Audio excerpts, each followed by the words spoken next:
आकाशवाणी मध्य प्रदेश से प्रस्तुत हैं प्रादेशिक समाचार।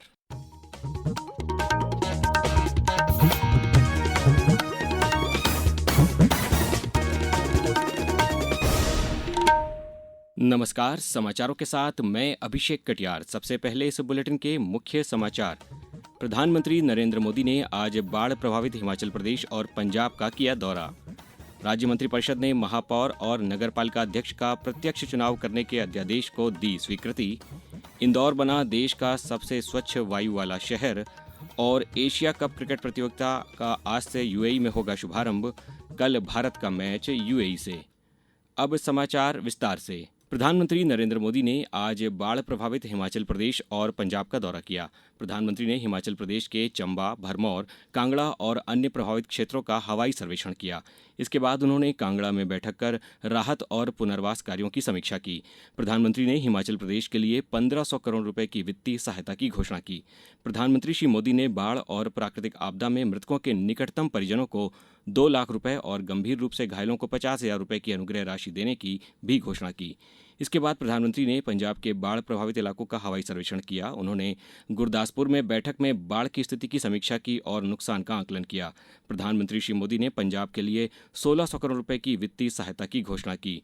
ये राशि राज्य आपदा राहत कोष में पहले से मौजूद 12,000 करोड़ रुपए के अतिरिक्त दी जाएगी। मुख्यमंत्री डॉक्टर मोहन यादव की अध्यक्षता में मंत्रिपरिषद की बैठक में पुराने वाहन को स्क्रैपिंग कराने पर नए वाहनों पर मोटरयान कर में 50% की छूट देने की स्वीकृति दी गई है। नगरीय प्रशासन मंत्री कैलाश विजयवर्गीय ने कैबिनेट के निर्णय के बारे में बताया कि जिस श्रेणी का वाहन स्क्रैप किया गया है उसी श्रेणी का नया वाहन क्रय करने पर ये छूट प्रदान की जाएगी। अभी पिछले दिनों पर्यावरण को लेकर काफी चिंता व्यक्त की गई थी। सुप्रीम कोर्ट ने भी कुछ गाइडलाइन दी थी और कहा था कि 15 साल के पुराने जितने भी व्हीकल्स हैं उसको समाप्त कर दिया जाए। पर BS1 और BS2 ये काफी पोल्यूशन पैदा करते हैं, तो ये स्क्रैप कैसे हो, इसके लिए बहुत जरूरी है कि हम कुछ सुविधा दें। तो स्क्रैप करने वाली संस्था को भी अब इंडस्ट्री का लाभ दे रहे हैं। जो व्यक्ति स्क्रैप करेगा, जो नई गाड़ी खरीदेगा, तो उसको मोटर करयान पर 50% की छूट मिलेगी। सरकार ने नगरीय निकाय चुनाव प्रणाली में संशोधन किया है, जिसके बाद अब महापौर और नगरपालिका अध्यक्ष का सीधा चुनाव होगा। इसके लिए मध्य प्रदेश नगरपालिका संशोधन अध्यादेश 2025 लाए जाने की स्वीकृति प्रदान की गई है। मुख्यमंत्री डॉक्टर मोहन यादव ने कहा है कि प्रधानमंत्री नरेंद्र मोदी ने देश में नए जनरेशन का GST रिफॉर्म लाकर जो सुधार किया है वह आम आदमी के जीवन को सुविधा देने वाला उपहार है। मुख्यमंत्री डॉक्टर यादव आज भोपाल में मंत्रिपरिषद की बैठक के पहले संबोधित कर रहे थे। उन्होंने कहा कि हम सबको GST सुधारों की जानकारी जन जन तक पहुंचानी चाहिए। मुख्यमंत्री ने प्रधानमंत्री के 17 सितंबर को धार जिले के बदनावर में PM मित्र पार्क का शिलान्यास करने के कार्यक्रम की जानकारी भी दी। पेश है एक रिपोर्ट। मुख्यमंत्री डॉक्टर मोहन यादव ने कैबिनेट बैठक से पहले अपने संबोधन में प्रधानमंत्री श्री नरेंद्र मोदी का आभार व्यक्त किया। उन्होंने कहा कि प्रधानमंत्री ने GST रिफॉर्म का जो तोहफा देशवासियों को दिया है वह आम आदमी के जीवन को सुविधा और समृद्धि देगा। अब की बार पूरा देश स्वदेशी से समृद्धि के संकल्प के साथ दीपावली मनाएगा। बैठक में मुख्यमंत्री डॉक्टर यादव ने प्रधानमंत्री श्री मोदी के आगामी मध्य प्रदेश आगमन के साथ ही कार्यक्रमों की रूपरेखा की विस्तृत जानकारी दी। उन्होंने बताया कि धार में प्रधानमंत्री PM मित्र पार्क का शिलान्यास करेंगे, साथ ही स्वस्थ नारी सशक्त परिवार अभियान का भी राष्ट्रव्यापी शुभारंभ करेंगे। उन्होंने बताया कि प्रदेश में 17 सितंबर से 2 अक्टूबर तक स्वच्छता ही सेवा की थीम पर सेवा पखवाड़ा मनाया जाएगा। मुख्यमंत्री डॉक्टर मोहन यादव ने आज भोपाल में संबल योजना के अंतर्गत अनुग्रह सहायता के रूप में 175 करोड़ रुपए हितग्राहियों के खातों में अंतरित किए। संबल योजना के अंतर्गत प्रारंभ से अब तक 7,60,866 प्रकरणों में 7,046 करोड़ रुपए से अधिक के हित लाभ वितरित किए जा चुके हैं। संबल योजना प्रदेश में असंगठित क्षेत्र में कार्यरत लाखों श्रमिकों के लिए महत्वपूर्ण योजना है। आज संबल योजना के माध्यम से संबल योजना में रजिस्टर्ड श्रमिक जो आंशिक रूप से विकलांग हुए उनको 1 लाख, स्थायी रूप से विकलांग होने पर 2 लाख, दुर्घटना में हितग्राही भाई बहन अगर कोई शांत हो जाते तो 4 लाख और मृत्यु सामान्य भी होती तो 2 लाख रुपए देना और अंत्येष्टि के लिए भी 5,000 की राशि। ये राशि नहीं है, ये हमारी उस कठिन दौर में सबसे बड़ी मदद, ये सहारा। अब समाचारों में वक्त है एक ब्रेक का। ये समाचार आप आकाशवाणी मध्य प्रदेश से सुन रहे हैं। ये समाचार बुलेटिन YouTube पर Madhya Pradesh news All India Radio channel पर और फेसबुक के साथ ही X प्लेटफॉर्म पर AIR न्यूज भोपाल पेज पर सुने जा सकते हैं। इसके अलावा आप हमारी वेबसाइट newsonair.gov.in पर या न्यूज ऑन एआईआर ऐप पर भी समाचार सुन सकते हैं। समाचारों में पुनः आपका स्वागत है। उपराष्ट्रपति चुनाव की मतगणना नए संसद भवन में शुरू हो गई है। मतदान सवेरे 10 बजे से शाम 5 बजे तक चला। उपराष्ट्रपति पद के लिए राष्ट्रीय जनतांत्रिक गठबंधन के प्रत्याशी और महाराष्ट्र के राज्यपाल सीपी राधाकृष्णन तथा इंडिया गठबंधन के उम्मीदवार पूर्व न्यायाधीश बी सुदर्शन रेड्डी के बीच मुकाबला है। संसद के दोनों सदनों के सदस्यों ने उपराष्ट्रपति चुनाव के लिए वोट डाले। प्रधानमंत्री नरेंद्र मोदी ने सबसे पहले वोट डाला। सबसे स्वच्छ शहर के बाद इंदौर अब देश का सबसे स्वच्छ वायु वाला शहर भी बन गया है। आज पर्यावरण, वन और जलवायु परिवर्तन मंत्री भूपेंद्र यादव ने नई दिल्ली में स्वच्छ वायु सर्वेक्षण पुरस्कार और आर्द्र भूमि शहर सम्मान समारोह 2025 के अंतर्गत इंदौर को यह सम्मान दिया। राष्ट्रीय स्वच्छ वायु कार्यक्रम के तहत वायु गुणवत्ता में जबलपुर को दूसरा स्थान मिला है। इंदौर और उदयपुर को रामसर कन्वेंशन के तहत अंतर्राष्ट्रीय मान्यता प्रदान की गई है।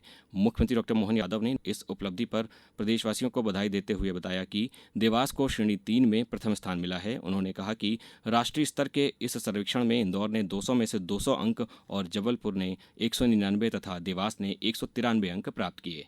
नवीन एवं नवकरणीय ऊर्जा विभाग के अपर मुख्य सचिव मनु श्रीवास्तव ने आज भोपाल के मौलाना आजाद राष्ट्रीय प्रौद्योगिकी संस्थान मैनिट में ईवी वर्कशॉप विद्युत 2025 को संबोधित किया। उन्होंने कहा कि दुनिया में जलवायु परिवर्तन, बढ़ते प्रदूषण और परंपरागत ऊर्जा के घटते भंडार के बेहतर उपायों में से इलेक्ट्रिक व्हीकल एक है। केंद्र और राज्यों की सरकारें जनता में इलेक्ट्रिक व्हीकल को लोकप्रिय बनाने के लिए कई तरह की सब्सिडी दे रही हैं। कार्यक्रम में इलेक्ट्रिक व्हीकल को जन सामान्य में लोकप्रिय बनाने के लिए विशेषज्ञों ने समूह चर्चा भी की। इस मौके पर इलेक्ट्रिक ऑटो एक्सपो में नवीनतम 4 व्हीलर और 2 व्हीलर और कमर्शियल इलेक्ट्रिक व्हीकल का प्रदर्शन भी किया गया। हमने ईवी एक्सपो का इनॉग्रेशन किया। इसमें सारी मेजर ईवी कंपनीज जिनका मार्केट है उनको यहाँ पर इनवाइट किया, क्योंकि यहाँ पर सारी गाड़ियों की टेस्ट राइड अवेलेबल है। एक ही जगह आप अलग अलग गाड़ियों की टेस्ट राइड लेके कंपैरिजन कर सकते हैं। इसको कराने का कारण यही था कि लोगों में ग्रीन मोबिलिटी का अवेयरनेस बढ़े। अब खबर खेल की। एशिया कप क्रिकेट टूर्नामेंट आज शाम संयुक्त अरब अमीरात के अबुधाबी में शुरू हो रहा है। T20 प्रारूप में खेले जा रहे इस टूर्नामेंट में आज पहला मैच अफगानिस्तान और हांगकांग के बीच भारतीय समय अनुसार रात 8 बजे खेला जाएगा।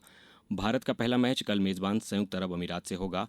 रोमांच से भरपूर भारत और पाकिस्तान के बीच मैच 14 सितंबर को होगा। अब रुक करते हैं मौसम का। प्रदेश में आज कई स्थानों पर दोपहर के बाद तेज बारिश हुई। भोपाल और सीधी में दोपहर बाद हुई बारिश से कई जगह पानी भर गया। मौसम विभाग ने आज और कल के लिए 8 जिलों में भारी बारिश का येलो अलर्ट जारी किया है, जिनमें सिंगरौली, सीधी और रीवा जिले शामिल हैं। पिछले 24 घंटों में प्रदेश में जबलपुर, बालाघाट, छतरपुर और पन्ना में भारी बारिश हुई है। सर्वाधिक बारिश सिहोरा में 3.5 इंच दर्ज की गई। अब कुछ समाचार संक्षेप में। उज्जैन की क्षिप्रा नदी में पुल से गिरी कार में सवार कांस्टेबल आरती पाल का शव आज मिला। इस दुर्घटना में कुल 3 पुलिसकर्मियों की मृत्यु हो गई है। नीमच की जावत कृषि उपज मंडी में आयोजित कार्यक्रम में विधायक ओम प्रकाश सकलेचा ने प्रोजेक्ट दीप के तहत 1500 बच्चों के लिए कौशल प्रशिक्षण का शुभारंभ एवं कृषि उपज मंडी में डोम का आज लोकार्पण तथा किसान भवन का भूमि पूजन किया। रायसेन के स्वामी विवेकानंद कॉलेज में युवा संगम मेले के दौरान प्रधानमंत्री मुद्रा योजना के ऋण वितरित किए गए। आगामी त्योहारों के दौरान 2 पूजा स्पेशल ट्रेन शेडोल रूट से होकर गुजरेंगी, जिनमें दुर्ग निजामुद्दीन दुर्ग साप्ताहिक पूजा स्पेशल एक्सप्रेस 5 अक्टूबर से 24 नवंबर तक और दुर्ग सुल्तानपुर दुर्ग साप्ताहिक पूजा स्पेशल 13 सितंबर से 30 नवंबर तक चलाई जाएगी। गुना पुलिस सड़क दुर्घटनाओं और मृत्यु दर को कम करने के उद्देश्य से यातायात नियमों का पालन कराने के लिए 8 से 22 सितंबर तक विशेष अभियान चला रही है।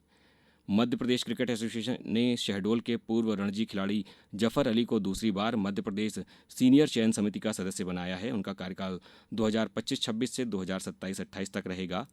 और जिला चिकित्सालय परिसर बैतूल में कल हृदय रोग शिविर का आयोजन किया जाएगा, जिसमें जन्म से लेकर 18 वर्ष तक के संभावित हृदय रोग के बच्चों का स्वास्थ्य परीक्षण किया जाएगा। अंत में मुख्य समाचार एक बार फिर।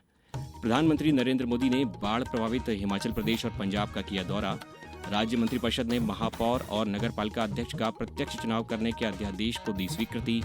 इंदौर बना देश का सबसे स्वच्छ वायु वाला शहर और एशिया कप क्रिकेट प्रतियोगिता का आज से यूएई में होगा शुभारंभ। कल भारत का मैच यूएई से। इस बुलेटिन में बस इतना ही। अगला बुलेटिन सुनिए सुबह 7:10 पर। नमस्कार।